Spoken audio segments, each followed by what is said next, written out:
One day আমরা বরাবরই ভালো টিম, কিন্তু ওয়েস্ট ইন্ডিজের বিপক্ষে আমরা 3-0 ব্যবধানে সিরিজ হেরেছি। এটা শুধু সিরিজ হারিনি, আমরা হোয়াইট ওয়াশ হয়েছি। আবার দেখুন, আফগানিস্তানের বিরুদ্ধে আমরা হোয়াইট ওয়াশ না হলেও 2-1 ব্যবধানে সিরিজ হেরেছি। আমরা নিজেরা যতই ভালো টিম দাবি করি, কিন্তু মাঠের খেলায় তার কোনো রেজাল্ট আমরা পাচ্ছি না। এমনিতেও বাংলাদেশের স্কোয়াড যখন ঘোষণা করা হয় ওয়েস্ট ইন্ডিজের বিপক্ষে, তখন আমরা বুঝতে পারি যে এবার বড় একটা পরীক্ষা দিতে হবে ওয়েস্ট ইন্ডিজের সাথে।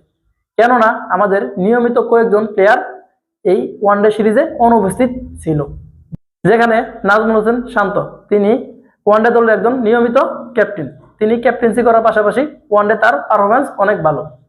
তার টি-20 ক্যারিয়ারের প্রশ্ন থাকলেও প্রশ্ন নেই ওয়ানডে ক্যারিয়ারে, কেননা তার এভারেজ 50+, আর বাংলাদেশের জন্য 50+ অনেক বড় পাওয়া।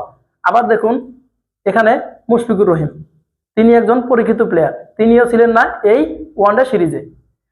তার পাশাপাশি তাওহিদ হৃদয়, তিনিও তার জায়গাটা মোটামুটি ধরে রেখেছেন, এমনকি তার পারফরমেন্সও অনেক ভালো। যদিও রিসেন্টলি তার পারফরমেন্স 2-1 ম্যাচ খারাপ হয়েছে, তারপরও তার ব্যাটিং অ্যাভারেজ ভালো। যেখানে এই 3 জন প্লেয়ার ওয়ানডে দলে ছিলেন না, সেখানে বাংলাদেশের যে বড় একটা পরীক্ষা দিতে হবে ওয়েস্ট ইন্ডিজের বিপক্ষে, সেখানে আমরা আগেই বুঝতে পেরেছি। মাহমুদুল্লাহ রিয়াদ, তাকে নিয়ে আলাদা করে বলতেই হয়, কেননা এই ওয়েস্ট ইন্ডিজের সিরিজে তিনি অসাধারণ পারফর্ম করেছেন। যেখানে তার প্রথম ম্যাচে 44 বলে অপরাজিত 50 রান করেন, এবং দ্বিতীয় ম্যাচে তিনি 92 বলে 62 রান করেন। যদিও তার স্ট্রাইক রেট খারাপ, কিন্তু সেখানে যে পর্যায়ে বাংলাদেশ টিম পড়েছিল, সেখান থেকে তিনি তার দলকে টেনে নিয়ে যাওয়ার জন্য যেটা করেছিলেন সেটা ছিল অসাধারণ।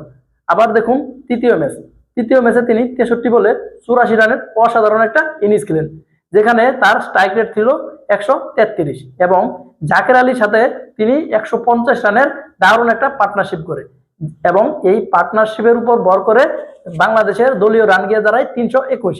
যদিও আমরা সেই ম্যাচ জিততে পারিনি ভাগ্যক্রমে। আবার দেখুন আফগানিস্তানের সাথে তিনি লাস্ট ম্যাচে 98 বলে 98 রান করেন, যেখানে তার আগের 3 ইনিংসে যথাক্রমে 0, 1, 3 এভাবে তার রান ছিল। সেখান থেকে তিনি কামব্যাক করে এভারেজে 6 ইনিংসে তার 4টা 50 এবং একটা 98 এবং 94 রানের মতো রান ছিল। সেখানে তিনি দারুণ কামব্যাক করেছেন।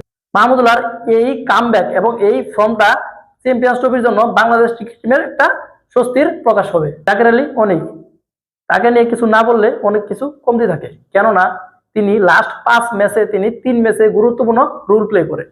যেমন ওয়েস্ট ইন্ডিজের বিপক্ষে তিনি প্রথম ম্যাচে 40 বলে 48 রান করে, এবং দ্বিতীয় ম্যাচটা তিনি খারাপ করলেও তৃতীয় ম্যাচে এসে তিনি কামব্যাক করে এবং 57 বলে 62 রানের অপরাজিত একটা ইনিংস খেলে, এবং যেখানে মাহমুদুল্লাহর সাথে 150 রানের একটা বড় পার্টনারশিপ করে, এবং এই পার্টনারশিপের সুবাদে রান গিয়ে দাঁড়ায় 321।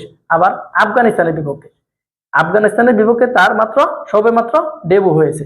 তিনি প্রথম ম্যাচে 27 বলে 37 রান করেন, এবং দ্বিতীয় ম্যাচে তিনি তেমনটা ভালো করতে পারেনি, কেননা তিনি ব্যাটিং এ নামে 7 নম্বরে, আর 7 নম্বর একটা কঠিন পজিশন।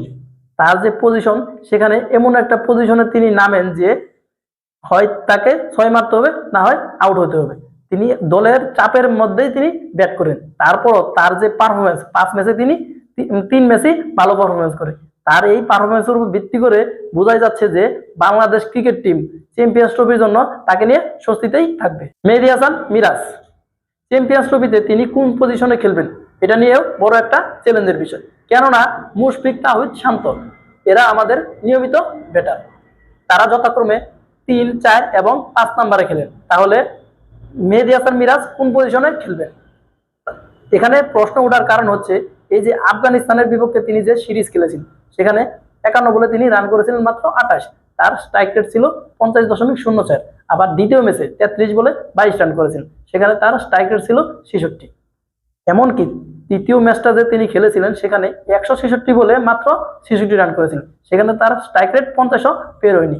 এই যে তার উপর প্রশ্ন একটাই যে তার স্ট্রাইক রেট। আবার ওয়েস্ট ইন্ডিজের বিপক্ষে তিনি প্রথম ম্যাচে 101 বল খেলে 74 রান করেন, সেখানে তার স্ট্রাইক রেট ছিল 73।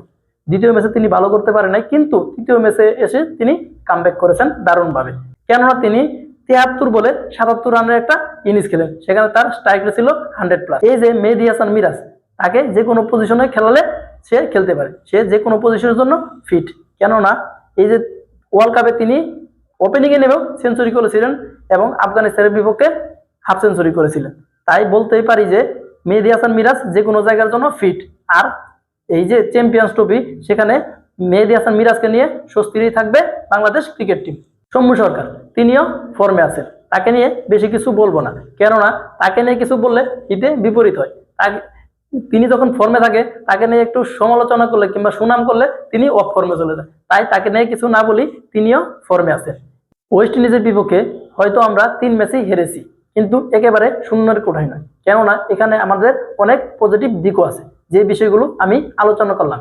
এই বিষয়গুলো নিয়ে আপনার মতামত কি জানাবেন কমেন্ট বক্সে।